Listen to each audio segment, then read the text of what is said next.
ஆனா இப்பதான் அவர் ஒரு அதிகாரம் இல்லாத ஒரு முதல்வரா அப்படியே இருக்காருல்ல. ஒரு கேர்டேக்கர் கவர்மெண்ட்னு சொல்லுவாங்க இந்த பீரியடை. ஸோ அப்படி இருக்கிறதுனாலயோ என்னமோ கொஞ்சம் ஈஸியாக வர முடிஞ்சதுன்னு நினைக்கிறேன். அது மாதிரி இந்த திமுக கவர்மெண்ட் நமக்கு எவ்வளவு பிரச்சனைகள், எவ்வளவு நெருக்கடிகள், எவ்வளவு அவதூறுகள், அவங்களையும் தாண்டி இன்னும் சில பேர் இன்னும் நிறைய அவதூறுகள் எல்லாமே பரப்புனாங்க.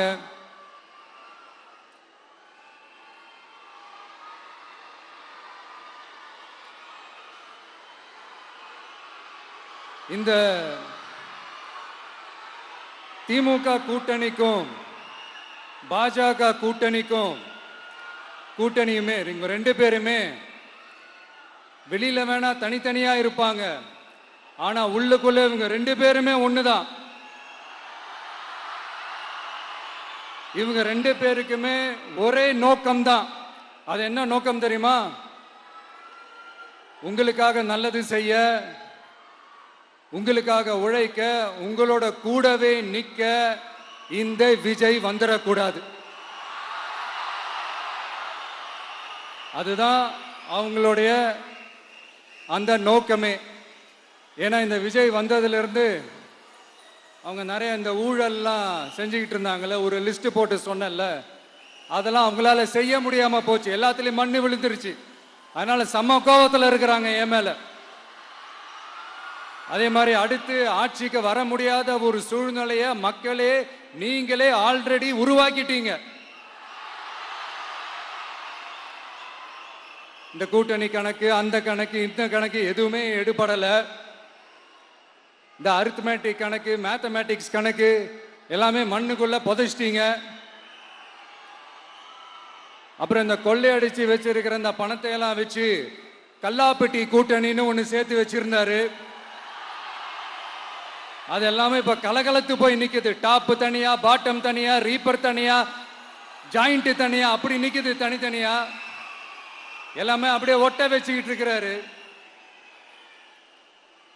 கூட்டணி கட்சிக்காரங்களே ஒருத்தருக்கு ஒருத்தர் ஓட்டு போட்டுக்க மாட்டாங்க போல் இருக்கு. அப்படி இருக்கு நிலைமை இந்த திமுக கூட்டணியில. சரி, இவங்களுக்கு தான் இந்த நிலைமைன்னு பார்த்தா இந்த பாஜக தலைமையில் மற்றும் பலர் அவங்க நிலைமை இன்னும் மோசமா இருக்குது. அதனால மக்களே, இந்த திமுகவோட நேரடி கூட்டணிக்கும் மறைமுக கூட்டணிக்கும் நம்ம மேல காண்டு.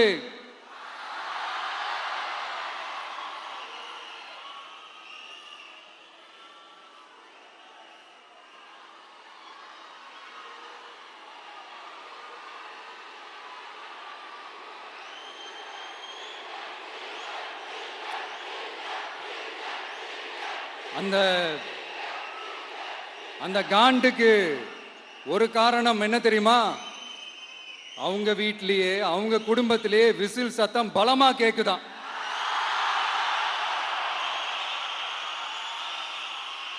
அடுத்த காண்டு அது இந்த சில பல கோடிகளை கொடுத்து நம்ம தமிழ்நாட்டு காங்கிரஸை பையில போட்டுக்கிட்டாங்க. யாரு? ஸ்டாலின் சார். ஆனா உண்மையான காங்கிரஸ் யாரு பக்கம் நிக்குது? நம்ம பக்கம் நிக்குது. சிறுபான்மை மக்களோட அந்த திமுக சாயம் வெளுத்து போச்சே. இந்த விஜய் என்னடானா மதச்சார்பற்ற கொள்கையோட உண்மையான ஒரு முகமா இருக்கிறானே. இந்த சிறுபான்மை மக்கள் வேற இந்த விஜய் பக்கம் தானே நிக்கிறாங்க அப்படின்ட்டு இந்த திமுகவுக்கும் பாஜகவுக்கும் என் மேல காண்டோ காண்டு. அதுக்காக நாம் என்ன செய்ய முடியும்? இந்த 33 வருஷமா ஒவ்வொரு வீட்டுக்குள்ளேயும் ஒவ்வொரு மனசுக்குள்ளேயும் போறதுக்கு நாம் பட்ட பாடு எனக்கு தானே தெரியும். அதனாலதான் நான் முன்னாடியே சொன்ன மாதிரி கட்சி ஆரம்பிச்சுட்டு ஒவ்வொரு வீட்டுக்குள்ளேயும் நான் போல, ஒவ்வொரு வீட்டுக்குள்ளேயும் போனதுக்கு அப்புறம் தான் கட்சியாவே ஆரம்பிச்சிருக்கிறேன்.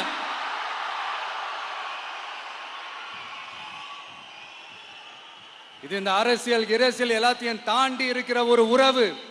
கட்சி கிட்சி எல்லாத்தையும் தாண்டி இருக்கிற ஒரு உறவு. இது ஒரு பூர்வ ஜென்ம பந்தம்.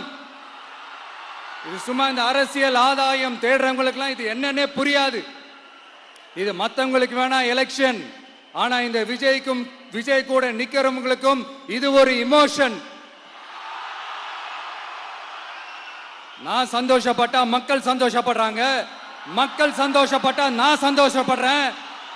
எனக்கு ஒண்ணுனா மக்களுக்கும், மக்களுக்கு ஒண்ணுனா எனக்கும். கண்ணு கலங்கும். எவ்வளவு அவதூறுகள். இந்த கரூர் விஷயத்தை பத்தி ஊருக்கே தெரியும். ஆனா போடு, விஜய் மேல பழிய போடு. என்னடா இவ்வளவு பெரிய ஒரு பழிய தூக்கி விஜய் மேல போட்டாலும் மக்கள் விஜய் கூடவே நிக்கிறாங்க. இது என்னடா அதிசயமா இருக்குது அப்படின்ட்டு அது ட்ரை பண்ணி பார்த்தாங்க. அது மக்கள் கிட்ட எடுபடல. சரி, அடுத்து வேற என்ன பண்ணலாம்? முடக்கு. ஜனநாயகனா முடக்கு. படத்தை முடக்குனா கொஞ்சம் பையன் கொஞ்சம் டிஸ்டர்ப் ஆயிடுவான். அதனால படத்தை முடக்கு. இது யாரு முடக்குனாங்கன்றது உங்களுக்கே தெரியும். அது நான் சொல்ல வேண்டிய அவசியம் உங்களுக்கு இல்லை. ஆனா இவனாடா இவன் படத்தை முடக்கினாலும் அவன் பாட்டுக்கு அதை கண்டுக்காம அவன் பாட்டுக்கு வேலையை பார்த்துட்டு போயிட்டே இருக்கான். அதுவும் எடுபடலை. சரி, அடுத்து வேற என்ன பண்ணலாம்? போடு, SOPன்னு ஒண்ணு போடு. விஜய்க்கு மட்டும் தனியா ரூல்ஸ், தனியா ரெகுலேஷன்ஸ், தனியா கண்டிஷன்ஸ். அவனுக்கு மட்டும் போடு. மற்ற கட்சிகள்லாம் விடு, விஜய்க்கு மட்டும் தனி கண்டிஷன்ஸ் போடு. அவன் வெளியவே வரக்கூடாது, மக்களை சந்திக்கவே கூடாது. என்னாச்சு? அதுவும் எடுபடல. சரி, அடுத்து வேற என்ன பண்ணலாம்? நம்மளை சுத்தி இருக்கிறவங்கள வச்சு, அதாவது இத்தனை வருஷமா வெயிட் பண்ணி இப்போ எலெக்ஷனுக்கு 30 நாளைக்கு முன்னாடி கரெக்டா அந்த டைம் பார்த்து ஒரு அவதூறு பரப்ப வேண்டியது. அது என்னன்னு உங்களுக்கே தெரியும். அதுவும் மக்கள் கிட்ட எடுபடல. அது மாதிரி எத்தனை சோதனைகள், எத்தனை வேதனைகள் நீங்க கொடுத்தாலும் இந்த திமுக நாளையோ இல்ல இந்த பாஜக நாளையோ இல்ல இந்த மற்ற பலர் நாளையோ இல்ல எந்த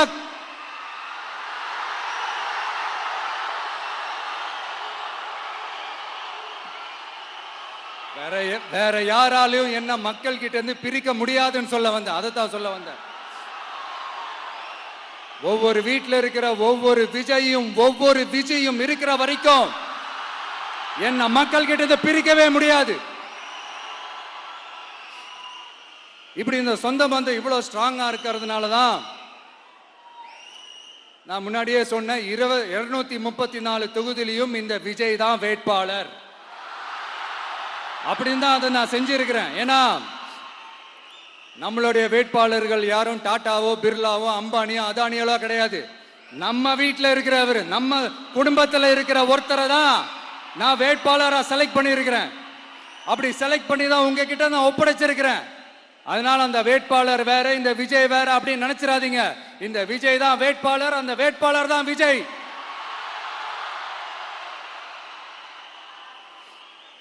இத்தனை வருஷம் யார் யாருக்கோ ஓட்டு போட்டீங்க. ஆனா இந்த வருஷம் உங்க வீட்டில் இருக்கிற ஒருத்தருக்கு, உங்க வீட்டில் இருக்க நம்ம குடும்பத்தில் இருக்கிற ஒருத்தருக்கு நம்ம ஓட்டு போட போறோம்.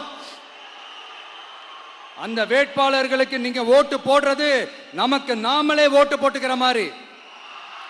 அந்த வேட்பாளர் ஜெயிச்சா நாம ஜெயிச்ச மாதிரி. இப்படிப்பட்ட ஒரு எமோஷனலான ஒரு எலெக்ஷனை தமிழ்நாடு இல்ல, இந்தியாவே பார்த்திருக்காது. இது நீங்க எவ்ரி 5 years வர ஒரு எலெக்ஷன் மாதிரி இதை நினைச்சிடாதீங்க. இது வேற, இது ஒரு அதிசய எலெக்ஷன். 50 வருஷத்துக்கு ஒரு வாட்டி நடக்கிற ஒரு எலெக்ஷன் மாதிரி. அதனால அந்த சான்ஸை மிஸ் பண்ணிடாதீங்க. மக்களே, ஒரு காமராஜர் தானா, ஒரு அண்ணா தானா, ஒரு எம்ஜிஆர் தானா நம்ம தமிழ்நாட்டுக்கு? அவங்கள மாதிரி வேற யாருமே வந்துட மாட்டாங்களா அப்படின்னு நீங்க ஏங்கினது எனக்கு தெரியும். அத மனசுல வச்சுக்கிட்டு தான் நம்ம டிவிக்கே வந்திருக்கிறோம். நம்ம டிவிக்கு யார் யார் மாதிரி எல்லாம் உழைக்கும் சொல்லவா? ஐயா முத்துராமலிங்க தேவர் மாதிரி, ஐயா வீரன் சுந்தரலிங்கம் மாதிரி, ஐயா வாவுசி மாதிரி, ஐயா அழகு முத்துக்கோன் மாதிரி, ஐயா கட்டபொம்மன் மாதிரி, ஐயா ஒண்டி வீரன் மாதிரி, ஐயா குரூஸ் பெர்னாண்டஸ் மாதிரி மாதிரி ஒட்டுமொத்த தமிழ்நாட்டு மண்ணுக்கும் உழைக்கும், உழைச்சிக்கிட்டே இருக்கும். இந்த எலெக்ஷன்ல நம்ம டிவிக்கு ஆட்சி அமைஞ்சா அது என்ன அமைஞ்சா அமைக்கிறோம். எப்படி அமைக்கிறோம்? நம்ம டிவிக்கு ஆட்சி அமைஞ்ச உடனே பெண்கள், இளைஞர்கள் எல்லாருமே நல்லா இருப்போம், நல்லா இருப்போம், நல்லா இருப்போம். விவசாயிகள், மீனவர்கள், உழைக்கிற மக்கள் எல்லாருமே நல்லா இருப்போம், நல்லா இருப்போம், நல்லா இருப்போம். இன்னும் பல வருஷத்துக்கு நம்மளுடைய குடும்பங்கள், நம்மளுடைய சந்ததிகள், நம்மளுடைய தலைமுறைகள் எல்லாருமே நல்லா இருப்போம், நல்லா இருப்போம், நல்லா இருப்போம். அதனாலதான் மீண்டும் மீண்டும் சொல்றேன், வேற யாருக்காவது ஓட்டு போட்டு உங்க ஓட்டை வேஸ்ட் பண்ணிடாதீங்க. அதனாலதான் பார்த்து பார்த்து உங்களுக்கான வாக்குறுதிகளை நாம அதை அறிவிச்சிட்டு இருக்கிறோம். சொல்லாதத, செய்ய முடியாததெல்லாம் சொல்லவே மாட்டோம். அதுல ரொம்ப உறுதியா இருக்கிறோம். சொல்லாததை செய்வோம், அது வேற விஷயம். ஆனா செய்யறத மட்டும் தான் சொல்லுவோம். யங்ஸ்டர்ஸ், விவசாயிகள், மீனவ, இந்த மாதிரி பல திட்டங்கள் இருக்கு, எல்லாத்தையுமே நிறைவேற்றுவோம். இந்த விஜய் அதை சாத்தியமாக்கி காட்டுவான். இத நான் ஏன் இவ்வளவு ஸ்ட்ராங்கா சொல்றேன் அப்படின்னா, மக்கள் பணத்திலிருந்து ஒரு பைசா கூட தொட வேண்டிய அவசியமே எனக்கு இல்லை. உங்களுக்கு புரியுதுங்களா? உங்களுக்கு மக்களுக்கு தப்பே நடக்காது, தப்பே நடக்க விட மாட்டேன். இப்ப நான் சொன்னல, மக்கள் காசுல இருந்து ஒரு பைசா கூட தொட மாட்டேன்னு. அதை இப்ப ஆண்டுகிட்டு இருக்கிறவங்க, இதுக்கு முன்னாடி ஆண்டவங்க தில்லா சொல்ல முடியுமா? என்னை எதிர்த்துட்டு இருக்கிறவங்களால தில்லா, கட்ஸா, கெத்தா இத சொல்ல முடியுமா? நீங்க ஒழுங்கா ஆட்சி நடத்திருந்தா பெண்கள் பாதுகாப்பு ஏன் இவ்வளவு மோசமா இருக்குது? இளைஞர்களுக்கு ஏன் வேலை வாய்ப்பு இல்லாம போச்சு? போதைப் பொருள் கலாச்சாரம் ஏன் அதிகமா இருக்கு? சட்டம் ஒழுங்கு ஏன் சரியா இல்ல? வன்முறை ஏன் தலைவரிச்சு ஆறுது? இதுக்கு உங்களால பதில் சொல்ல முடியுமா ஸ்டாலின் சார்? பதில் சொல்ல தகுதி இருக்கான்னு தான் கேட்டிருக்கணும். ஆனா கொஞ்சம் நாகரிகம் கருதி அப்படி வேணான்னு பாக்குறேன். 2.5 வயசு குழந்தைய துள்ள துடிக்க உங்க திமுக நிர்வாகி ஒருத்தன் கொன்னானே, அதுக்கு என்ன பதில் சொல்ல போறீங்க? விளாத்திக்குளம் பக்கத்துல +2 படிக்கிற ஒரு பொண்ணு டாய்லெட் வசதி சரியா இல்லாம ஒரு அவசரத்துக்கு காட்டு பக்கம் போய் ஒதுங்கினாங்களே, என்னாச்சு? இந்த உலகத்தை விட்டே போயிட்டாங்க. அதுக்கு என்ன பதில் சொல்ல போறீங்க? இந்த பிள்ளைங்களை உங்களால திருப்பி கொடுக்க முடியுமா சார்? 5 வருஷமா போலீஸ் டிபார்ட்மெண்ட் கையில வச்சுக்கிட்டு என்ன சார் பண்ணீங்க? பொம்மைகள் மாதிரி வச்சு விளையாடிட்டு இருந்தீங்களா? ஒரு மனசாட்சின்றது வேணாம். நாங்குநேரி பிரச்சனையை பத்தி பேசினா அது போதையில நடந்துச்சான், போதை பொருட்கள்னால அது நடந்துச்சான். பெரிய கண்டுபிடிப்பு எங்களுக்கு தெரியாது பாரு. அது எங்களுக்கும் தெரியும், உங்களுக்கும் தெரியும். கேள்வி அது இல்ல, அதை ஏன் தடுக்கலன்றதுதான் எங்களுடைய கேள்வி. இது மட்டுமா? மணலை திருடுறாங்க, மண்ணை திருடுறாங்க, மலைகளை முழுங்குறாங்க, சட்டவிரோதமா கல்குவாரி நடத்துறாங்க, மணல் மாஃபியா அது ஒரு பக்கம் நடந்துகிட்டு போகுது. இன்னொரு பக்கம் மினிஸ்டர்ஸ் கொள்ளையடிக்கிறாங்க, இன்னொரு பக்கம் குடும்பமா சேர்ந்து கொள்ளையடிக்கிறாங்க. டாஸ்மாக்ல ஊழல், நகராட்சி துறையில ஊழல், இப்படி ஊழல் ஊழல், ஆட்சி முழுக்க ஊழல் ஊழல்லே ஊறி போய் நாரி போய் கிடக்குது. எந்த மூஞ்ச வச்சுக்கிட்டு சார் வந்து ஓட்ட கேட்பீங்க?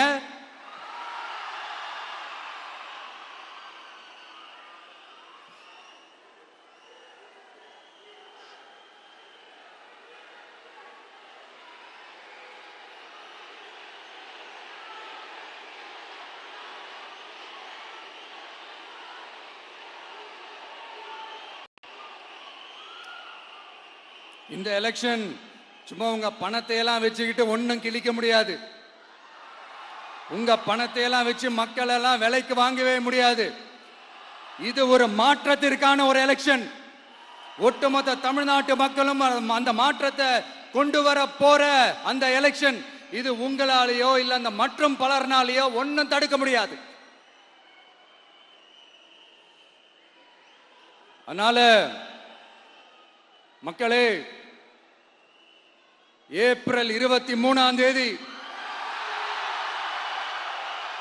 காலையில சும்மா பக்காவா ரெடி ஆயிட்டு வீட்டில் இருக்கிற சாமியெல்லாம் கும்பிட்டுட்டு உங்க ஓட்டர் ஐடி கார்டை கையில் எடுத்துக்கிட்டு முதல்ல பூத்துல போய் நின்று அந்த விசில் சின்னத்துக்கு நேரா இருக்கிற அந்த பட்டனை ஒரு அழுத்துங்க.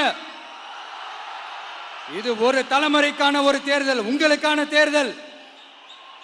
எப்பேற்பட்ட வசதியான வாழ்க்கையா இருந்தாலும் எல்லாத்தையும் தூக்கி எறிஞ்சது உங்களுக்காக மட்டுமே வந்திருக்கிறேன். உங்களுக்காக நன்றி கடன் செலுத்துறதுக்காக மட்டுமே வந்திருக்கிறேன். அத்தனை வழிகளையும் தாங்கிக்கிட்டு உங்களுக்காக மட்டுமே வந்திருக்கிறேன். ஒரு நாளும் பொய் சொல்லி உங்களை நான் ஏமாத்தவே மாட்டேன். இந்த 4 முனை போட்டி, 40 முனை போட்டி, எத்தனை முனை போட்டின்னு எத்தனை உருட்டினாலும் இங்க 2 முனை போட்டி மட்டும்தான். ஒன்னு இன்னொன்னு எஸ், ஒன்னு டிவிகே, இன்னொன்னு டிஎம்கே. மக்கள் விரோத ஆட்சி நடத்துற ஸ்டாலின் சார் வேணுமா? மக்களை நேசிக்கிற உங்க விஜய் வேணுமா? அவ்வளவுதான் இந்த எலெக்ஷன். அதனால உங்க மகனுக்கு, உங்க அண்ணனுக்கு, உங்க தம்பிக்கு, உங்க பிள்ளைக்கு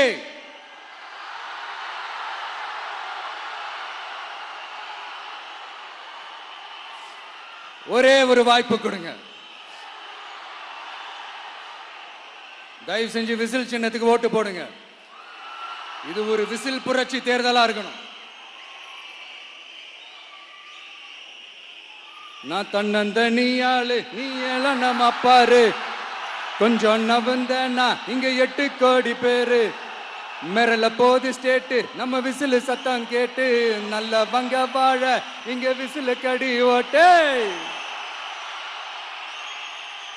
கடைசி நம்பிக்கை மக்களை தேடி வருது, அதை இறுக்கி புடிச்சு ஒரு வரலாறு எழுது.